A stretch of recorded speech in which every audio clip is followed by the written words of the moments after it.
Olá, o Justiça em Questão de hoje fala sobre a regulamentação da publicidade voltada para o público infantil. Comprou e não recebeu? Saiba o que fazer no caso de atraso na entrega de encomendas. Acompanhe uma discussão sobre a aplicação da Lei Maria da Penha no caso de vítimas transgêneras e transexuais. Regras de condomínio. O JQ fala sobre a importância dessas normas para o dia a dia. Conheça o projeto que garante a apresentação de pessoas presas em flagrante ao juiz competente em até 24 horas após a prisão. Fique com a gente, nossa edição começa agora.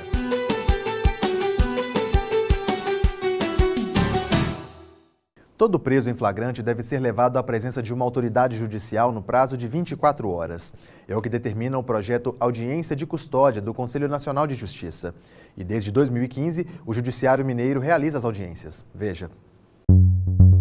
O preso é levado à presença do juiz, do promotor de justiça e do advogado ou defensor público. Uma conversa, uma pesquisa à vida pregressa, um pequeno debate franco entre as partes e o juiz decide.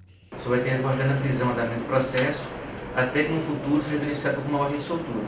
O responsável pelo seu julgamento será o juiz de terceira vara de Tossos, e é perante ele que você vai poder exercer a sua defesa e apresentar a sua versão. Preso ou livre, duas palavras que impactam diretamente na vida de uma pessoa e em um sistema carcerário que possui quase 700 mil detentos e apenas 371 mil vagas. Com a quarta maior população carcerária do mundo, o Brasil praticamente dobrou a quantidade de presos nos últimos 15 anos.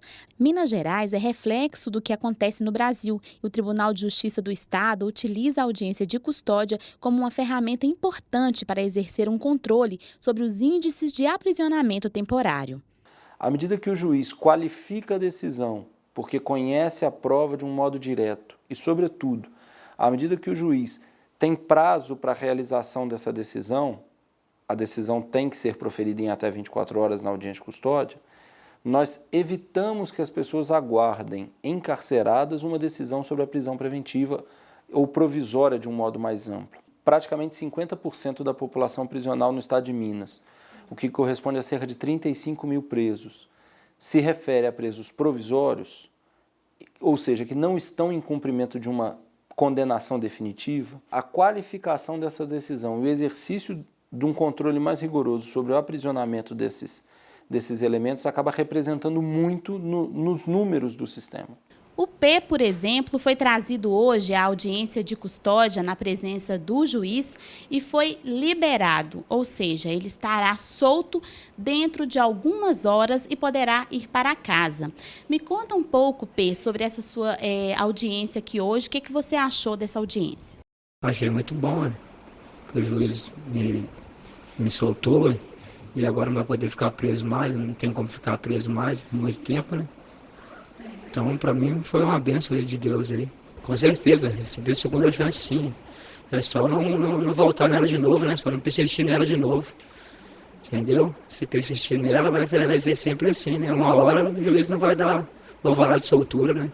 A análise de que o encarceramento é sim necessário, mas somente em alguns casos, considerados o risco social e a reincidência do preso, é um caminho para separar quem precisa ser privado da liberdade e quem pode cumprir medidas alternativas ao aprisionamento. Em algumas situações de análise só do papel, eu não daria liberdade, mas em audiência eu percebo que é possível.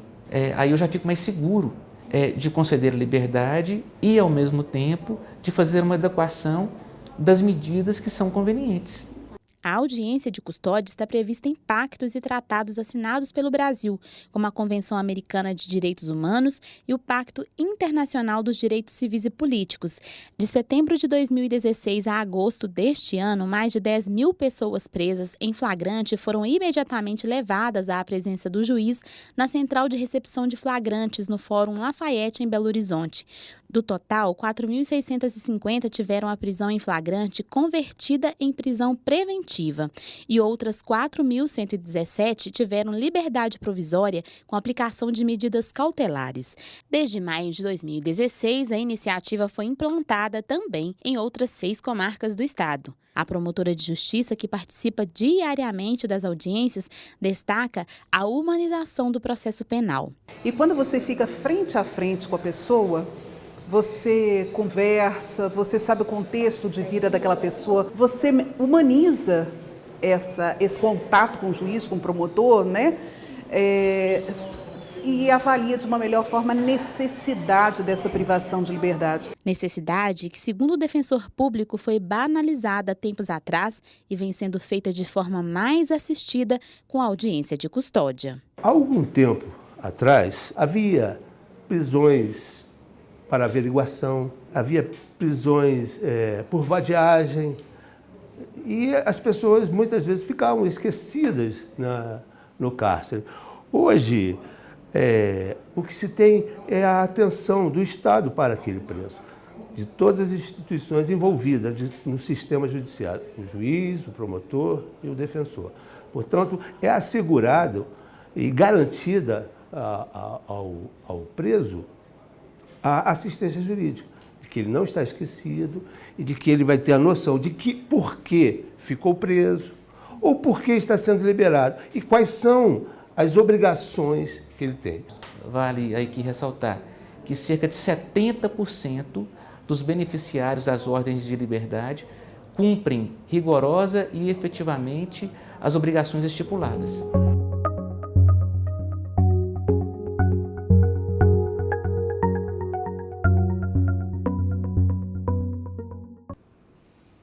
Aqui no Justiça em Questão, a gente traduz o juridiquês. Hoje, o quadro ABC do Judiciário te explica o que é acareação. Confira. Você sabe o que é acareação? Eu até sei, mas eu não sei explicar. Uma pergunta, né, que a pessoa faz sobre a vida da pessoa, creio que deve ser isso. A acareação é colocar uma pessoa perante a outra para se ver e responder uma a outra o que está sendo perguntado. A acareação é um procedimento previsto no artigo 229 do Código de Processo Penal. É o ato em que acusados, testemunhas ou ofendidos são colocados frente a frente para que o juiz esclareça divergências de depoimentos. A acareação pode ser pedida pelo juiz quando ele considerar necessário, não sendo, portanto, um ato obrigatório nos processos.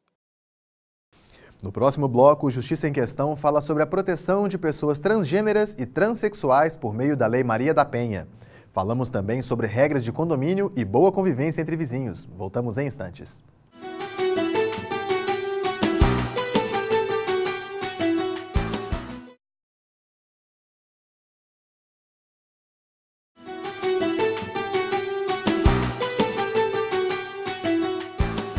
Estamos de volta com o Justiça em Questão, programa do Tribunal de Justiça de Minas Gerais.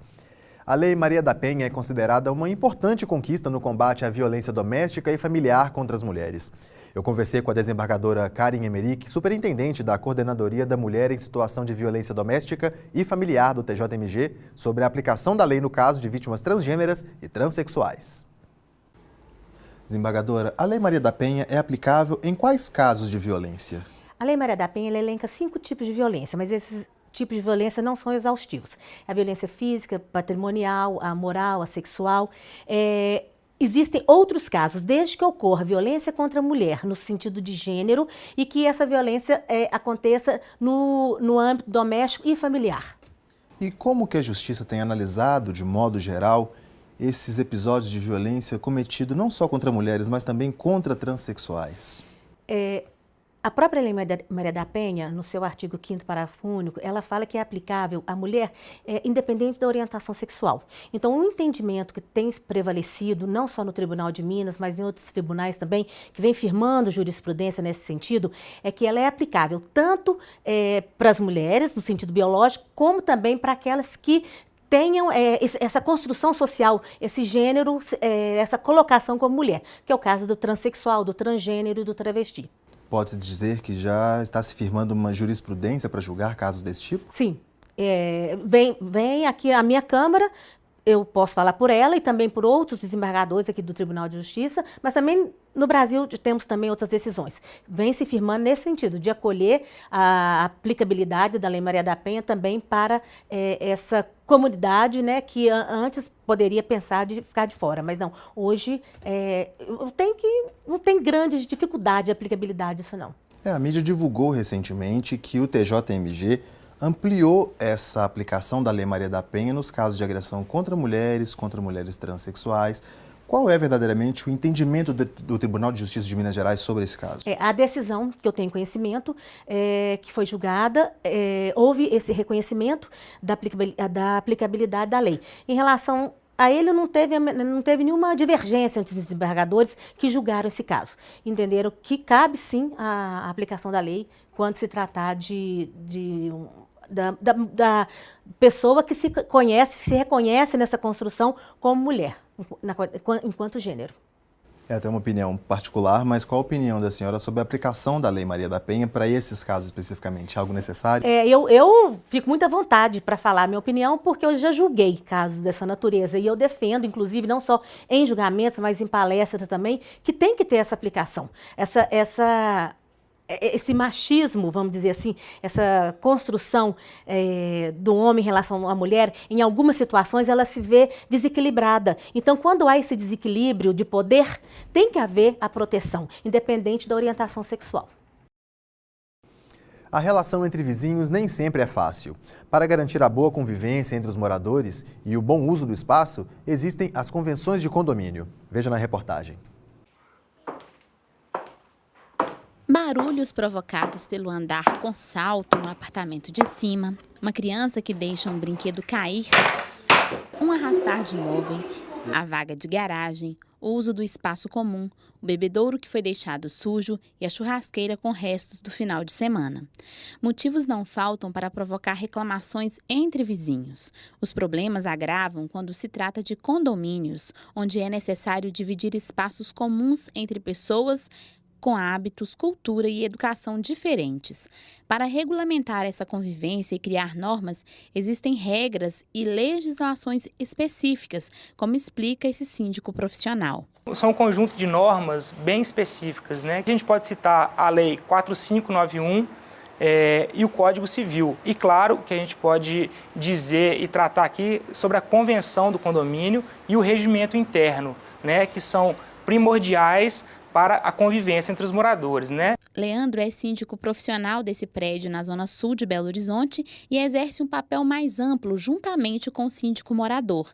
Semanalmente, ele faz uma lista de itens a serem fiscalizados e aproveita também para monitorar o livro de reclamações e ouvir de perto os moradores. Se houver ocorrências, as medidas começam a ser tomadas imediatamente. Nesses casos, juntamente com a Assembleia, define-se o que pode ser feito em relação ao morador que desrespeitou as regras. É encaminhada uma advertência para esse morador, né? Essa advertência ela vai constar os fatos que foram relatados, né? A comprovação de qual forma foi comprovado a existência desse fato, se foi por vídeo, se foi por gravações de outra forma, se foi testemunhal, né? E desta forma, esse morador com a advertência voltar a descumprir, aí sim é recomendada a aplicação de uma multa, né? Uma multa que vai ser sempre baseada na cota condominial, né? Algumas dicas são importantes para evitar cometer infrações e ter de pagar uma multa. Use os espaços comuns nos horários estabelecidos pelo condomínio. Se sujar, quebrar ou modificar utensílios do salão de festa ou do espaço gourmet, limpe ou reponha. O playground tem horário e regras para ser usado. Obras devem ser informadas com antecedência, porque dependendo do tipo de intervenção, pode-se exigir a anotação de responsabilidade técnica. Festas devem ser marcadas com antecedência e terminar no horário estabelecido. Barulhos de obra, música alta, algazarras podem ser considerados crimes de perturbação do sossego e da ordem. Fique de olho. Quem quer possuir animais deve consultar as regras do condomínio e ter muita atenção e bom senso ao levar o animal para o prédio. Algumas coisas podem ser resolvidas internamente, mas dependendo da gravidade podem ser levadas à justiça. A justiça, nesses casos, ela é um caso muito extremo, que não se chegou a um consenso sobre a situação, né? Mas, assim, como eu te disse, a mediação é o forte do síndico, é o forte do advogado que trabalha como síndico profissional, né? Mas claro que acontece, né? Isso aí é uma situação cotidiana e claro que qualquer pessoa que se sentir prejudicada tem o direito de acesso à justiça, né?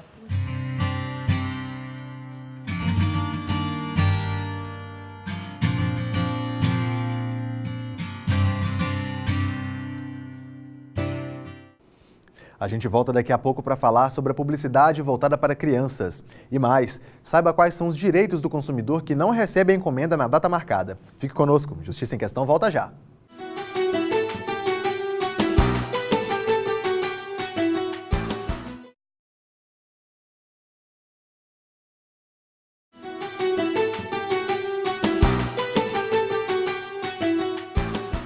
Você está assistindo Justiça em Questão. Uma reclamação comum entre consumidores é que as lojas, tanto as físicas quanto as virtuais, têm dificuldade para cumprir os prazos de entrega das mercadorias vendidas. Mas o que o consumidor pode fazer caso a encomenda não chegue? Saiba na reportagem. Marcos comprou uma bicicleta pela internet. Tudo bem rapidinho. O que não foi rápido foi a entrega do produto. Eram 10 dias úteis para fazer a entrega. E aí não me entregaram. Eu comprei no início de dezembro, era para me entregar dia 22, dia 23 de dezembro. Não me entregaram no Natal. Mas como o Natal é sempre uma data corrida, eu deixei passar. Passou o Réveillon e não me entregaram. Segundo o Código de Defesa do Consumidor, o atraso na entrega de mercadorias caracteriza descumprimento de oferta, que deve ser reclamado pelo comprador. Tão logo ocorrido o atraso, a importância é que o consumidor notifique, comunique a empresa. Ligue, registre um número de protocolo, por exemplo, informando, olha, o prazo se venceu hoje, foi descumprido o prazo de oferta. E ali já demande a solução que ele quer. Olha, eu quero que seja estipulado um novo prazo de entrega, ou eu quero que o negócio seja desfeito e quero meu dinheiro de volta. A regra diz que o fornecedor deve estipular o prazo de entrega e respeitar o que foi contratado. Como não recebeu a bicicleta na data prevista, Marcos cancelou a compra, mas não imaginava a surpresa que estava por vir. Quando foi dia 2 de fevereiro, eu recebo a ligação da transportadora que o cara não estava encontrando a minha casa. Ele estava no meu bairro, mas não estava encontrando a minha casa. Aí eu falei para o senhor, mas você quer me entregar o quê? Ele falou assim, não, a bicicleta que você comprou. O policial aceitou a bicicleta para evitar o desgaste de ter que batalhar para receber o estorno do que foi pago.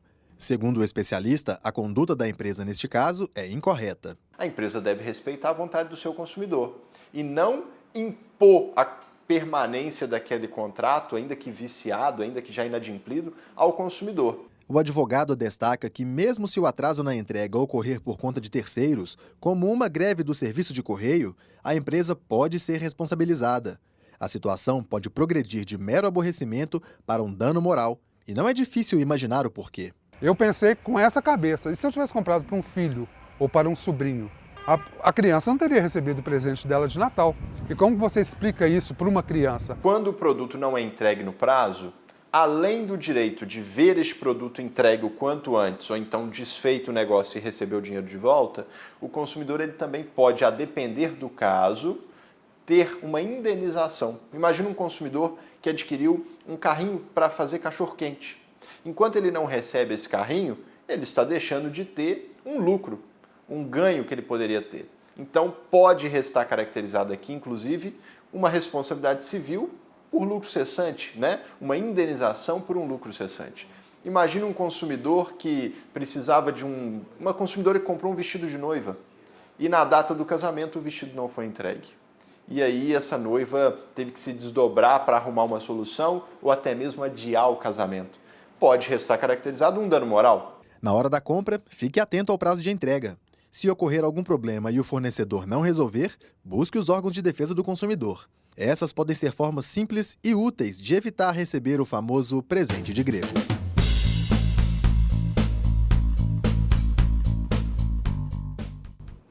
O Justiça em Questão fala agora sobre publicidade infantil. As crianças são consideradas vulneráveis e por isso a propaganda para esse público deve ser regulamentada. Olhe fixamente nesse delicioso chocolate. Pode ser de alimentos, de vestuário, de brinquedo. A propaganda é feita para conquistar. E se consegue convencer adultos, tem poder ainda maior sobre crianças e adolescentes. Aquela imagem que tem o colorido, né, principalmente em propagandas, o movimento, a rapidez como que se transcorre e a música, que geralmente é super gostosa, isso prende a atenção da criança. Norma sabe bem disso. Ela é mãe de 3 filhos. O mais velho pedia tudo o que via na TV. Como ele foi o primeiro, ele foi mais paparicado pelas avós, as tias. Então ele ganhava mais coisas. Já com a filha mais nova, ela conseguiu evitar um pouco dessa influência dos anúncios da TV. Ela é mais fácil, porque como tem os outros, ocupa aquele tempo, a família é maior, então nem dá tempo de ter muito acesso. Então ela, mesmo assim, é controlado. Norma controla o tempo de exposição à TV por saber que bastam alguns minutos diante da televisão para serem seduzidos pelo brinquedo da vez. Fantasias e personagens que povoam a imaginação de crianças das mais variadas idades. Até que ponto a publicidade interfere no direito de escolha dos pequenos? Como será que as sutilezas da propaganda podem interferir na formação dos futuros consumidores? Uma das coisas mais difíceis que a publicidade tem é que ela não fala assim, olha, eu estou fazendo isso para vender, não. Ela fala assim, você deseja isso, então eu te apresento para você poder realizar o seu desejo, percebe? Então ela vai de um modo subliminar atingindo a criança. Para evitar que a publicidade estimule o consumismo ou influencie negativamente, foi editado pelo CONAR o Código Brasileiro de Autorregulamentação Publicitária. Mas, na opinião da Conselheira Estadual dos Direitos da Criança, esse papel de fiscal da publicidade ainda não é exercido com perfeição. Acredito que o CONAR possa fazer uma reflexão do papel dele, enquanto defensor, sim, dos empresários, dos capitalistas que querem vender os seus produtos, mas também da defesa do direito da criança e do adolescente. Além da resolução do CONAR, outros textos tentam regular ou coibir a publicidade infantil. A Resolução 163 de 2014 do CONANDA, Conselho Nacional da Criança e do Adolescente, o artigo 79 do ECA, o Código de Defesa do Consumidor e a Convenção das Nações Unidas sobre as Crianças. Porém, na prática, ainda não há uma lei específica sobre o tema. Há uma série de projetos prontos ou aguardando parecer na Câmara dos Deputados. Um deles espera há 15 anos para ser votado. De acordo com este juiz, que atua na Vara da Infância e da Juventude na região metropolitana de Belo Horizonte, faz falta um texto dedicado exclusivamente a esse assunto. É preciso a gente avançar nessas águas, porque isso é uma questão séria. Muitas vezes o que a criança vê na televisão, ela vai reproduzir dentro de casa, ela vai confrontar os seus pais com essa situação. Uma criança amanhã que cresce como um consumidor mal formado, ela vai ser uma pessoa no futuro que vai ter problemas financeiros, que vai ter problemas de excesso de gastos, que vai ser uma pessoa frustrada. E os danos podem ser ainda mais profundos. Segundo a psicóloga, quanto mais jovem, mais vulnerável está a criança. As mensagens publicitárias começam a fazer sentido aos 3 anos de idade. Ela já começa a querer muito, abre o queredor, eu falo, tem um queredor aberto, porque o desejo é grande, eu quero isso, eu quero aquilo e tal. Principalmente o que vem dos brinquedos na televisão, A partir de 7 anos, a criança já vê, não, esse boneco, ele voa na propaganda, mas ele não voa na verdade, Então aí, assim, ele começa já a poder ter alguma coisa crítica em relação ao que a propaganda veicula. Mesmo sem uma renda para efetivar compras, crianças e adolescentes são considerados consumidores em potencial. Um estudo da TNS Interscience de 2003 mostrou que 80% das decisões de compra das famílias brasileiras são influenciadas por crianças. A respeito disso, a Conselheira Estadual dos Direitos da Criança alerta. Os pais têm que vislumbrar os seus filhos, as suas crianças, seus adolescentes, não como consumidores. Consumidores somos nós adultos, nós é que temos discernimento para dizer o que é necessário e o que é preciso naquele momento. Eles são consumidores em potencial para o futuro quando eles forem adultos. Então essa fase da infância e da adolescência é uma fase educativa, onde os pais têm o papel de educar os filhos, as crianças e adolescentes são potencial, mas um potencial para o futuro, não para o agora. E educar pode significar também limitar o tempo que os jovens passam diante da televisão. Atualmente, muitos pais fazem da TV uma babá eletrônica. As estatísticas, aliás, falam que o brasileiro, que a criança brasileira é a que tem mais tempo de exposição à televisão. Hoje elas têm mais tempo de televisão do que de escola. Então vamos tentar fazer uma comparação que o tempo de televisão não ultrapasse o tempo de escola, por exemplo. Para isso, não precisa de lei. Basta o empenho dos pais ou responsáveis. Então isso aí é uma questão que tem que ser bem tratada dentro de casa, que tem que ser bem tratada com as crianças. As crianças precisam ser orientadas do que é ser um consumidor consciente e do que é ser um consumidor irresponsável. Em prol da educação dos filhos, Norma diz que é preciso ser firme e apresentar outras opções para entreter as crianças. Se o tempo de TV já foi o suficiente... Aí desliga, vamos fazer outra coisa. Aí vai brincar, ou sai, vai ler um livro e depois deixa mais um pouco.